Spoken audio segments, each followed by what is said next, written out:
Anna, I've been thinking about something lately. People say sorry all the time, but most of the time, it doesn't actually feel like an apology. It feels like a habit, not a moment of empathy. I know exactly what you mean, Paul. Sometimes someone tells me sorry, but I don't feel understood at all. It's like they're checking a box instead of actually caring. Right. And the thing is, in American English, people don't respond to the word sorry by itself. They respond to the emotion behind it, the tone, the pacing, the phrasing. That's what makes it sincere. Yeah, tone matters so much more than people realize. Sometimes a simple, hey, I'm really sorry about that, said with genuine warmth, means more than 10 fancy sentences spoken coldly. Exactly. And I think learners often worry too much about saying the perfect apology. But a sincere apology isn't about perfection. It's about connection. Let's talk about that, because apologies are something every human needs to know how to do. We all make mistakes. We all hurt people, even when we don't mean to. So the question is, how do we apologize in a way that heals instead of just filling silence? Totally. And it starts with slowing down. If you rush your sorry, it instantly feels fake. Like when someone bumps into you on the street and mumbles, sorry, sorry, sorry, sorry, as they run past. It doesn't carry any emotional weight. Yes. Or when someone says, sorry if you feel that way. Ugh, that one hurts. It doesn't take responsibility. It puts everything back on the other person. Absolutely. A real apology is about understanding the impact you had, not defending your intention. In American English, there's a huge difference between sorry and I'm sorry that I hurt you. One acknowledges the emotion. The other just announces a word.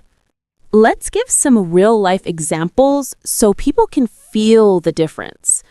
Imagine this. Your friend waited for you at a cafe for 30 minutes, and you forgot your meeting because you were distracted at work.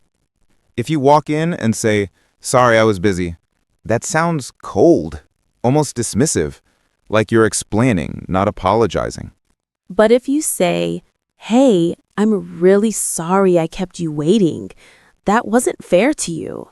It feels totally different, softer, more responsible, more human. And here's the interesting part. The words are only half of it. The tone is what makes it land. If you say that sentence with a gentle voice and slower pacing, it feels sincere. Tone can make or break an apology. Even native speakers mess this up. I've heard people say, I said sorry, in a frustrated tone, and the other person immediately shuts down. Right, because what they're really saying is, I don't want to deal with this, not I care how you feel. And apologies are about care, not convenience. Let's break down what a sincere apology sounds like. Not point by point, but emotionally. I think a sincere apology feels slow, warm, and grounded. Yeah, there's a softness to it. Something like, hey, I get why that upset you. I'm sorry I caused that. It sends a message, I'm with you in this moment. I'm not running away from it. And there's something else. Sometimes people say sorry, but their body language or in voice-only situations, their energy feels defensive. You can hear it. Their voice gets tighter, faster, higher. Exactly. In American English, sincerity is expressed with a slightly lower, calmer voice. It shows you're grounded, you're present, you're taking responsibility. You know, Paul, I think a lot of learners apologize too quickly because they're afraid of conflict. They say sorry the moment something feels uncomfortable, but a rushed apology doesn't actually solve anything. True, and sometimes people apologize for things they didn't do or aren't responsible for. sorry. It becomes noise. It loses meaning. Instead of saying sorry 100 times, say it once with heart. Like, I'm sorry. I really mean that. Imagine apologizing to a close friend after you snapped at them during a stressful day. If you say, sorry about earlier, that feels incomplete. But if you say, hey, I'm sorry I snapped at you earlier. I was stressed, but that doesn't excuse it. You didn't deserve that. It feels deeper, human, real. And the more honest you are about your feelings, the more trust you build. Vulnerability is part of sincere apologizing. Your voice becomes softer because your heart is softer. Exactly. And there's another layer, timing. Sometimes people want to fix things immediately, but a sincere apology sometimes needs a moment of pause. Like, I want to apologize for something. Can we talk? That shows you're taking it seriously. Yes, apologizing isn't just about saying the words, it's about creating the emotional space where the apology can be received. Let's practice a few emotional scenarios. Scenario 1. Your colleague feels hurt because you ignored their message. A cold version would be, sorry, I forgot. A sincere version, I'm really sorry I didn't reply. I should have reached out sooner. I realized that probably felt dismissive. Perfect. Scenario 2. You accidentally offended someone with a joke. Cold version, sorry, I was just joking. Sincere version, I'm sorry. I didn't mean to hurt you, but I see that I did. Thank you for telling me. Scenario 3. You canceled plans last minute. Cold, sorry, something came up. Sincere, I'm really sorry for canceling last minute.